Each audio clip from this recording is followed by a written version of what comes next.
ప్రతి దినము ఎడారిలో సెలయేర్లు శ్రద్ధతో వింటున్న మీ అందరికీ నా హృదయపూర్వకమైన శుభములు వందనములు తెలియజేయచ్చు. ఎడారిలో సెలయేర్లు అనుదిన ధ్యాన భాగమును చదువుతున్నాను.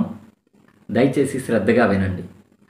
ఏప్రిల్ నెల 24వ తారీఖు కొరకై ఏర్పాటు చేయబడిన ఎడారిలో సెలయేర్లు అనుదిన ధ్యాన భాగమును చదువుచున్నాను. వాక్య భాగము: విశ్వాసమనున్నది అదృశ్యమైనవి ఉన్నవనుటకు రుజువునై ఉన్నది.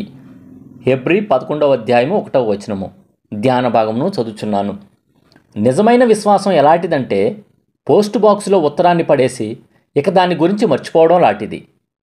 ఆ ఉత్తరానికి జవాబు వస్తుందో రాదో అని మనసు పీకుతూ ఉంటే అది అపనమ్మకమే. వారాల క్రితమే ఉత్తరం రాసేసి అడ్రస్ తెలియకో ఇంకా విశేషాలేమన్నా రాయాలా అనే సందిగ్ధంలోనో ఇంకా పోస్టు చెయ్యని కొన్ని ఉత్తరాలు మన దగ్గర ఉండిపోతుంటాయి. వాటి వలన మనకి కానీ వాటిని అందుకోవలసిన వాళ్ళకి కానీ ఎలాంటి ప్రయోజనమూ లేదు. నేను వాటిని విడనాడి పోస్ట్ మ్యాన్ మీద నమ్మకం ఉంచి పోస్ట్ చేస్తేనే తప్ప ఆ ఉత్తరాలకు అర్థం లేదు. నిజమైన విశ్వాసం ఇదే. మన స్థితిని దేవుని చేతికి అప్పగించాలి. అప్పుడు ఆయన తన పని మొదలు పెడతాడు. 37వ దావీదు కీర్తనలో ఓ మంచి మాట ఉంది: నీ మార్గమును యెహోవాకు అప్పగింపుము, నీవు ఆయనను నమ్ముకొనుము, ఆయన నీ కార్యము నెరవేర్చును. అంటే ఆయనను మనం నమ్ముకోనంత వరకు మన కార్యాన్ని నెరవేర్చడు. విశ్వాసం అంటే దేవుడు ప్రసాదించిన వాటిని స్వీకరించడమే. మనం నమ్మాలి, ఆయన చెంతకి చేరాలి, ఆయనకు అప్పగించాలి. అందుకుంటున్నప్పుడే గ్రహిస్తాము. విధేయతతో వాటిని స్వీకరించినప్పుడే మనకు అర్థమవుతుంది. ఒక వృద్ధురాలు తన కుమారుడు పరిస్థితి గురించి బెంగతో కృషించిపోతూ ఉండగా ఒక భక్తుడు ఆమెకిలా రాశాడు: అతని గురించి అంత కంగారు పడుతావెందుకు?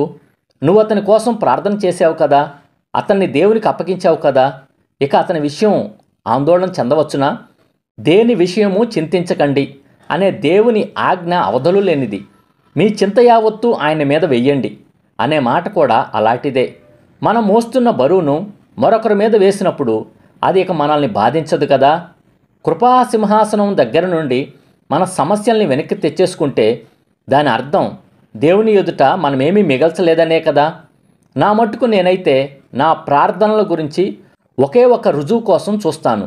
హన్నాలాగా అంతా దేవునికి అప్పగించి లేచిన తర్వాత నా మనసులో ఇక ఏమీ ఆందోళన లేకుండా, నా హృదయంపై ఏమీ భారం లేకుండా ఉన్నట్టయితే నేను విశ్వాసంతో ప్రార్థన చేశానని తెలుసుకుంటాను. అలా కాక నా భారాన్ని నా వెనక్కి తెచ్చేసుకుంటే నేను అప్పటిదాకా చేసిన ప్రార్థన విశ్వాసరహితమని అర్థం చేసుకుంటాను. ఇదే ఈ దినమునకై ఏర్పాటు చేయబడిన ఎడారిలో సెలయేర్లు అనుదిన ఆత్మీయ అల్పాహారము. సమస్త జ్ఞానమునకు మించిన దేవుని కృపా సమాధానము ప్రభువైన యేసుక్రీస్తు వలన మీ హృదయములకు మీ తలంపులకు కావలి ఉండును గాక. ఆమేన్. ప్రార్థన. పరిశుద్ధుడా, ప్రేమ కలిగిన తండ్రి, జీవం కలిగిన దేవ, జీవాధిపతి, మా కొరకిచ్చిన మరి యొక్క మంచి వర్తమానం బట్టి వందనములు స్తోత్రం తెలుసుకుంటున్నాం తండ్రి. దేవా, మేము చేసిన ప్రార్థనలన్నీ కూడా నువ్వు జవాబిస్తావని, సఫలపరుస్తావని, మాకు సమాధానం ఇస్తావని చెప్పి ప్రభా, నీ అందు ఎప్పుడు మేము విశ్వాసం కలిగి ప్రార్థించే వారికి ఉండటానికి సహాయం చేయండి అయ్యా. అలాగున ఈ దినం ఇచ్చిన వర్తమానం బట్టి నీకు స్తోత్రం తెలుసుకుంటూ ప్రభా, ఎడారిలో సెలవులించిన నీ బిడ్డలందరిలో ప్రభా గొప్ప విశ్వాస అనుభవంలోకి వెళ్ళటానికి సహాయం చేయమని వేడుకొంచున్నాం తండ్రి. దేవా, అలాగున ప్రభా ఈ దినము తండ్రి ఎడారిలో సెలవులించిన నీ బిడ్డల్లో వారి వారి కుటుంబాల్లో ప్రభా ప్రతి విధమైన అసమాధానం తొలగిపోవాలని ప్రార్థన చేస్తున్నాం తండ్రి.